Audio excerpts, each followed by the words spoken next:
Si nous apprenons à nous soumettre en faisant confiance à Dieu, que nous n'allons pas être maltraités, Dieu apportera des bénédictions dans notre vie. Restez avec nous dans Jouissez de votre vie.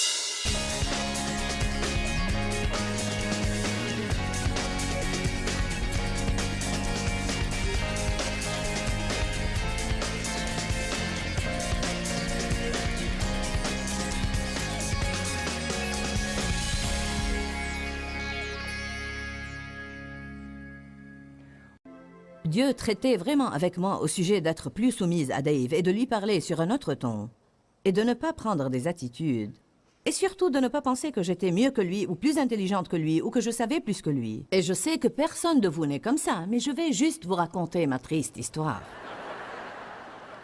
Je me rappelle que je me suis assise dans mon bureau un jour priant que mon ministère prospère. C'était tôt le matin et j'avais toujours mon pyjama et je priais que mon ministère prospère. Et l'Esprit de Dieu m'a dit « Je ne peux plus rien faire pour ton ministère avant que tu ne fasses ce que je t'avais demandé de faire au sujet de ton mari. » Il n'a rien dit après ça. C'était le silence total. Et j'ai compris que Dieu ne plaisantait pas. Vous savez quoi? Il m'avait donné un intervalle de temps pour guérir, pour être dans la parole, pour le laisser s'occuper de moi, pour le laisser me fortifier. Et maintenant, il était temps pour moi de faire un pas de foi et de commencer à agir. Vous pouvez remettre ces choses pour un certain temps, mais tôt ou tard, si vous voulez être béni, vous allez devoir les faire à la façon de Dieu. Romains 13, 1. Que toute personne soit fidèlement soumise aux autorités supérieures. Car il n'y a point d'autorité qui ne vienne de Dieu, avec sa permission, avec sa sanction, et celles qui existent ont été instituées de Dieu. Maintenant, cela nous pose un vrai problème, car nous pensons, ne me dis pas que tu as mis ce crétin dans cette position. Ne me dis pas que tu as mis ce type dans cette position-là. Eh bien, je ne suis pas sûre que Dieu met toujours les gens dans des positions, mais les positions d'autorité sont de Dieu. Et parfois, même si nous ne pouvons pas respecter la personne, Dieu s'attend à ce que nous respections la position. Et pendant que nous le faisons, Dieu va alors apporter les changements qui doivent être apportés. Maintenant, je ne crois pas que nous devons nous soumettre à quelqu'un qui nous dit de pécher. Je ne vous dis pas que vous devez vous soumettre aux sévices. Je ne vous dis pas également de devenir un paillasson pour tous ceux qui veulent vous marcher sur les pieds. Il y a un temps pour l'affrontement. Il y a des moments où vous devez prendre position et où vous devez affronter et dire « Non, je ne vais pas faire ça ». Je raconte souvent une histoire sur un patron que j'avais, qui m'avait demandé de faire une chose depuis environ une trentaine d'années et qui n'était pas honnête et qui aurait troublé ma conscience si je l'avais faite. En fait, il voulait que je dise à un client à qui nous devions de l'argent que nous ne lui devions pas cet argent, alors que je savais qu'on le lui devait. Quand il m'a demandé de faire ça, je suis rentrée chez moi et j'étais tourmentée toute la nuit. Et l'Esprit de Dieu me disait tout le temps, tu ne peux pas faire ça, tu ne peux pas faire ça, tu ne peux pas faire ça. Mais je ne voulais pas perdre mon travail. Je ne voulais pas revenir au travail et dire, je suis désolée, mais je ne peux pas vous aider à faire ça. Dieu m'a donné la grâce de revenir le lendemain et lui dire, je ne peux pas faire ça. Je sais que vous ne pensez pas comme je pense, je suis une chrétienne. Et je ne me sens pas capable de faire ça. Je sens comme si je volais l'argent de cette personne. Désolée, mais je ne peux pas le faire. Je ne veux pas perdre mon travail, mais même si je dois le perdre, je dois faire ce que je crois être correct. J'ai senti que j'allais être renvoyée ce jour-là, mais à la fin de la journée, il m'a dit « Eh bien, envoie un chèque à ces gens, retourne-leur leur argent. » J'ai fini par être honorée dans ce travail. Je n'arrêtais pas d'être promue et promue et promue, jusqu'à ce que personne dans le bureau n'avait plus d'autorité que moi, hormis le propriétaire. Je vous le dis, si vous faites les choses à la façon de Dieu, il va vous bénir. Maintenant, dans ce cas, je devais ne pas me soumettre à mon patron, car sinon j'aurais dû aller à l'encontre de l'autorité de Dieu pour le faire. Amen? Oui, il y a un moment où nous devons tenir tête aux choses, mais vous savez, la plupart des choses, maintenant écoutez-moi et soyez honnêtes, la plupart des choses pour lesquelles nous faisons une histoire ne sont pas vraiment dues à ce que quelqu'un nous maltraite.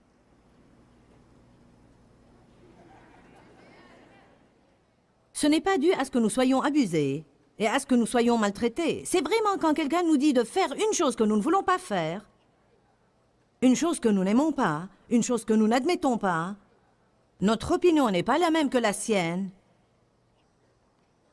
et nous devons apprendre à rester calmes et à dire « Dieu, si cette chose n'est pas ce que tu veux, tu peux la changer. Sinon, je ne vais pas en faire tout un plat. Je vais m'adapter et m'ajuster et toujours ajouter et aide-moi à prendre une bonne attitude. » Car si nous nous soumettons à l'autorité de quelqu'un avec une mauvaise attitude et qu'en coulisses nous faisons des commérages à son propos, ce n'est pas une soumission pieuse. L'autorité est de Dieu. Pouvez-vous le dire tous? Romains 13:2, c'est pourquoi celui qui résiste et se dresse contre l'autorité résiste à ce que Dieu a établi et organisé par un ordre divin. Dites ordre divin. Voyez, l'autorité est un ordre divin. Peter Marshall est venu nous aider ce week-end dans notre conférence et il a son propre ministère. Et dans son ministère, il est le patron. Mais quand il vient ici, nous lui demandons de faire certaines choses et de ne pas faire autre chose. Par exemple, de respecter une certaine limite de temps ce matin. J'étais très contente de voir qu'il avait consulté sa montre plusieurs fois pour veiller à ne pas dépasser le temps que nous lui avons attribué. Vous savez quoi? S'il avait dépassé le temps que nous lui avions attribué, nous ne l'aurions pas invité de nouveau. Bien des fois, nous claquons la porte à nos propres bénédictions, car, eh bien, je suis menée par l'Esprit de Dieu et je vais faire ce que je veux. Je ne peux pas vous dire combien de fois j'ai demandé à quelqu'un de monter et de partager une chose dans une réunion, et j'ai dit, peux-tu la limiter à 5 minutes? Et il parle à n'en plus finir, et puis il me dit qu'il a été mené par l'Esprit de Dieu. Non, tu ne l'étais pas. Car Dieu m'a désigné responsable de la réunion. Et il ne va pas me désigner responsable de la réunion et puis te dire d'aller à l'encontre de ce que je t'ai dit de faire. Allez, ça vaut plus que ça.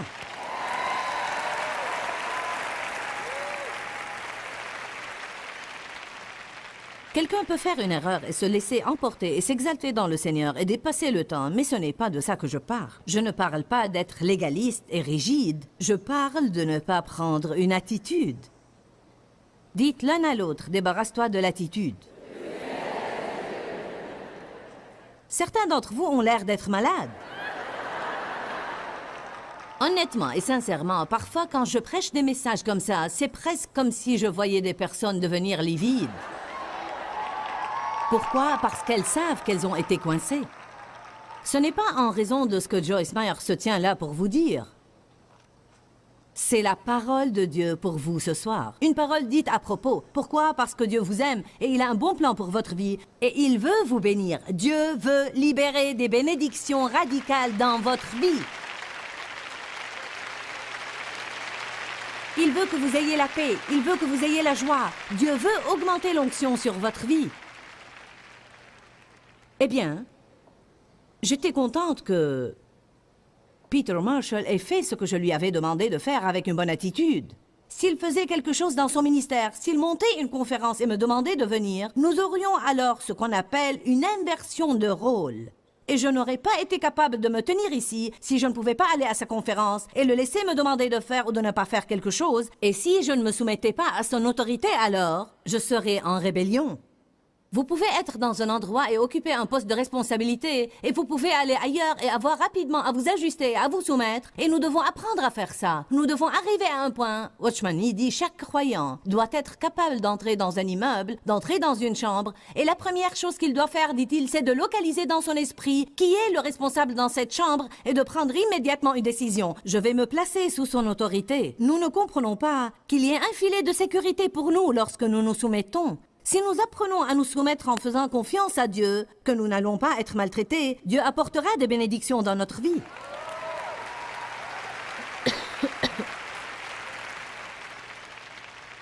Dave et moi avons 4 enfants adultes et ils travaillent tous pour nous et nous sommes donc très unis. Et je suis vraiment sûre qu'ils se laissent parfois que maman et papa soient le pasteur, que maman et papa soient le patron et que papa et maman soient ceci et cela. Car nous avons plus de contributions dans leur vie que dans des situations ordinaires. Mais d'un autre côté, il y a des bénédictions qui sont impliquées. Vous n'avez pas à diriger la vie de vos enfants adultes. Vous n'avez pas à essayer de diriger leur vie et leur dire que faire de leur argent et quel genre de décision prendre et où vivre et où ne pas vivre et comment élever leurs enfants. Il y a certainement des choses dont je ne dois absolument pas me mêler, mais je vais toujours être maman et il va toujours être papa et on va toujours avoir une place d'honneur qui nous sera réservée, tant et si bien que si nous disions une chose, ils devraient la respecter et l'écouter. Amen. Nos enfants sont vraiment bons en ça. Parfois, nous avons de petits problèmes, mais nous les résolvons rapidement et nous grandissons et nous avançons. Je ne veux pas le rôle de diriger la vie de quelqu'un, mais je veux bien le respect de ceux desquels je suis censée avoir du respect. J'ai été abusée dans mon enfance et donc je n'avais certainement pas une attitude honorable envers mes parents. Et Dieu a commencé à traiter avec moi au sujet d'honorer mon père et ma mère afin que tout aille bien pour toi sur la terre et que tes jours se prolongent. Et je pensais, comment suis-je censée faire ça? Ne donnez-vous pas l'honneur à qui vous devez l'honneur? Dieu m'a demandé de trouver les choses positives et de commencer à les honorer pour ces choses. Il a dit, tu respires, n'est-ce pas? Ils t'ont envoyé à l'école, ils t'ont habillé, ils t'ont nourri, tu es en vie. Nous devons trouver une chose pour laquelle nous devons être reconnaissants et commencer à honorer les gens pour ce qu'ils ont fait dans notre vie et non pas les déshonorer parce que nous ne sommes pas d'accord avec chaque petite chose qu'ils disent au fond. Amen. Maintenant, préparez-vous car je vais me pencher par-dessus ma chair et je vais dire ça très sérieusement. C'est ma position de sérieux maintenant. Êtes-vous prêts? La chose que vous n'admettez pas, prenez-la à Dieu et gardez la bouche fermée.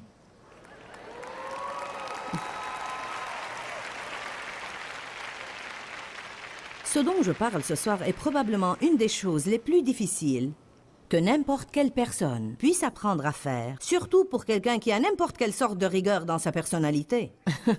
Croyez-moi, j'ai une triple mesure de rigueur. J'ai une opinion définie. Une opinion absolument définie à propos de tout. Amen. J'ai une belle-fille qui est vraiment accommodante, et ma secrétaire est vraiment accommodante, et j'ai un beau-fils qui est vraiment accommodant. Et vous leur dites, où aimeriez-vous manger? Oh, peu importe. Moi, ça m'importe où je vais manger. Je sais exactement où je veux aller. Et si vous ne voulez pas aller là où je veux aller, alors je vais y aller toute seule. Car j'ai des endroits où j'aime manger. Ils font le café de la façon que j'aime, et ils ont la salade que j'aime, et ils ont le poisson que j'aime. Et Dave va dire, je préfère ne pas y aller ce soir, et ma chair fait ouh. Mais Dieu merci, je ne marche plus selon la chair. Amen. Par la grâce et la miséricorde de Dieu, je marche selon l'esprit. Même prendre une gentille attitude soumise envers une chose pareille était difficile pour moi. Si j'ai pu apprendre à être soumise, tout le monde peut apprendre à être soumis. Vous n'avez même pas besoin d'être d'accord.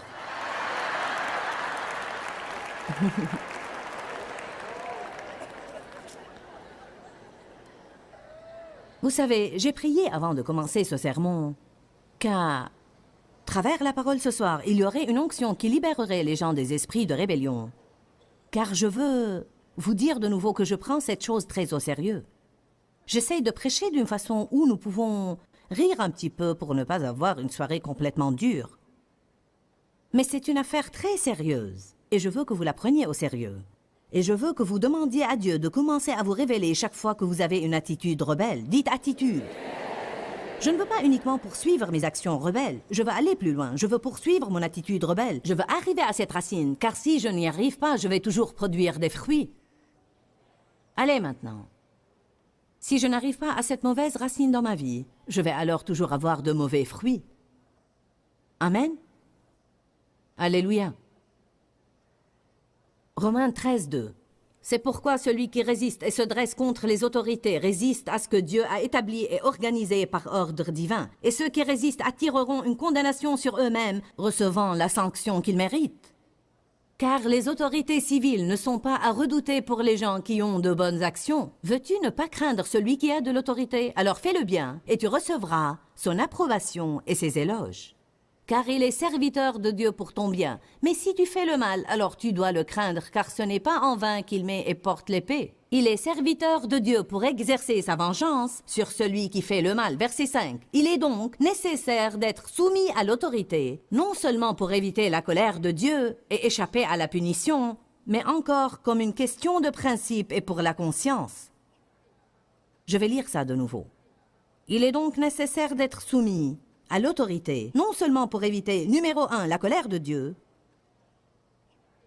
numéro 2, échapper à la punition, mais encore comme une question de principe chrétien, nous devons nous soumettre à l'autorité. Et deuxièmement, c'est une question de conscience. Je crois que lorsque nous avons une attitude rebelle, elle tourmente notre conscience. Notre conscience porte la marque de la flétrissure et nous la dissimulons. J'ai raison, et gna gna gna gna gna gna gna gna gna. Et je ne vais laisser absolument personne me marcher sur les pieds. Mon opinion est aussi bonne que la tienne. Je suis aussi bien que toi. Toute cette camelote que nous pensons. Allez, ne me regardez pas comme si vous regardiez un trou vide là-haut. Amen.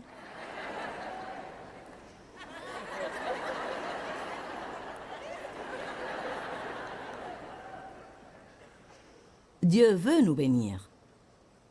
Eh bien, tu ne sais vraiment pas à qui j'ai affaire, Joyce. J'ai quelqu'un dans ma vie qui ne me traite pas bien et je ne crois pas que ce que tu dis est correct. Aimeriez-vous prendre un petit tour avec moi à 1 Pierre 2? Je n'ai pas besoin de me tenir ici pour vous convaincre, car la parole le fera.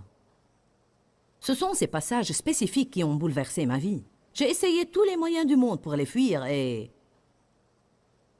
ma chair s'enfuyait effrayée. Car nous savons que quand nous commençons à nous soumettre à l'autorité, nous n'allons pas toujours faire à notre idée. Et c'était une pensée épouvantable pour moi. 1 Pierre, chapitre 2, verset 18. Vous qui êtes serviteurs dans les maisons, soyez soumis à vos maîtres. Changeons ça au langage d'aujourd'hui. Vous qui êtes employés, soyez soumis à vos patrons avec tout le respect qu'il faut. Dites tous respect.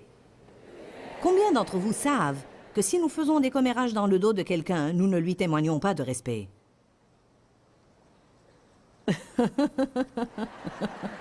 J'ai quelqu'un ici dans cette section qui avait besoin de ça, n'est-ce pas? Gloire à Dieu. Vous ne vous soumettez pas seulement et vous ne témoignez pas du respect seulement à ceux qui sont bons et courtois et raisonnables, mais aussi à ceux qui sont revêches, dominateurs, injustes et malhonnêtes. Pour être franche avec vous, il m'est difficile de croire que le Saint-Esprit ait inspiré quelqu'un pour écrire ça.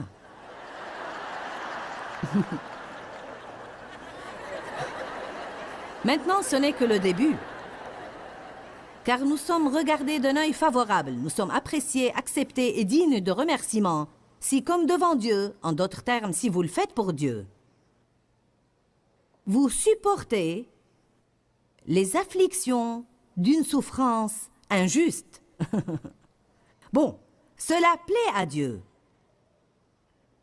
C'est une grâce auprès de Dieu, quand par égard pour Dieu, je suis prête à supporter l'affliction d'une souffrance injuste avec une bonne attitude, ce qui veut toujours dire garder ma bouche fermée.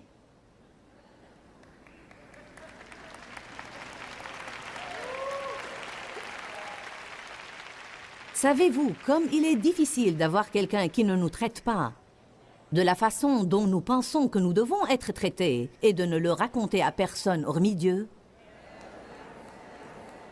Maintenant, nous parlons d'une très grande maturité. Ouh! Je le prêche vraiment avec crainte et tremblement. Savez-vous pourquoi? Parce que je subis un test sur tout ce que je prêche. Et la perspective de celui-là ne me réjouit pas. C'est cette partie de la chose dont vous ne vous rendez pas compte. Si seulement j'étais pasteur comme Joyce, non, ne le souhaitez pas. Après tout, quel genre de gloire y a-t-il si, quand vous commettez des fautes et que vous êtes puni, vous le supportez patiemment? Mais si vous supportez patiemment la souffrance qui arrive lorsque vous faites ce qui est bien et qui est immérité, c'est acceptable à Dieu et c'est une grâce devant lui.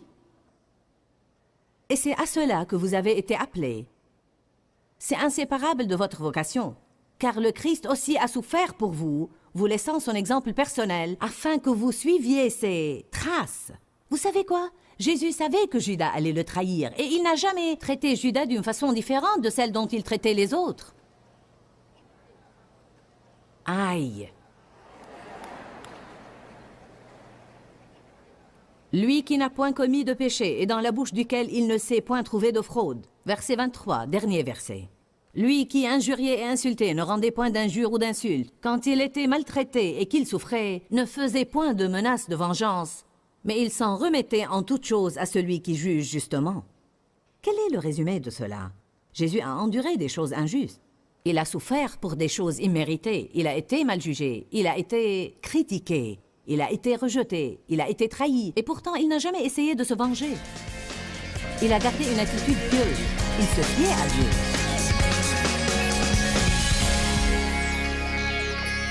Il n'y a pas beaucoup de gens qui aiment avoir quelqu'un leur dire ce qu'ils doivent faire. Mais si nous voulons vivre sous l'onction de Dieu, nous devons nous soumettre à l'autorité avec un bon cœur et une bonne attitude. La soumission n'est pas une comédie que vous jouez. C'est une attitude de cœur que vous adoptez. Dieu voit votre cœur, alors prenez la décision de laisser Dieu créer en vous un cœur soumis envers l'autorité. Eh bien, pour être vraiment soumis à l'autorité, nous devons d'abord nous assurer que nous sommes soumis à la volonté de Dieu dans notre vie. Et je crois que l'autorité de Dieu se rapporte premièrement et avant tout au salut. Avez-vous fait ce que la Bible vous demande de faire? Et avez-vous accepté Jésus comme votre seul espoir pour aller au ciel? Je sais que je m'adresse à des millions de personnes et beaucoup d'entre vous ont reçu Jésus comme leur sauveur, mais beaucoup d'autres ne l'ont pas encore fait. Certains comptent peut-être sur leurs œuvres pour aller au ciel. Vous pensez que si vous êtes bon, vous irez au ciel, ou si vous êtes ceci ou cela, vous irez au ciel. La Bible dit clairement que pour être sauvé, un homme doit croire dans son cœur et doit confesser de sa bouche que Jésus est Seigneur. Vous devez croire que Jésus est celui qu'il dit qu'il est et a fait ce qu'il a dit qu'il a fait, et qu'il est mort pour vos péchés, qu'il est ressuscité des morts, et qu'il est à présent assis à la droite du Père et veut venir pardonner vos péchés et vivre à l'intérieur de vous. Il faut commencer à lire la parole parce que c'est par la parole que vous recevrez la vie. À très bientôt. Dis-leur que je les aime. Dans ce livret, Joyce Meyer donne une révélation de l'amour de Dieu pour nous. Pour obtenir ce livret gratuitement, écrivez-nous à Joyce Meyer, boîte postale 40095-6300 Larnaca, Chypre. Ou bien visitez notre site web www.joycemeyer.org/fr.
hương thu êm đềm hào diều đã bóng đắm say giữa đồng kỷ niệm yêu thương trong mỗi ngày tiếng ru gọi hãy nhớ biết bao tôi xa quê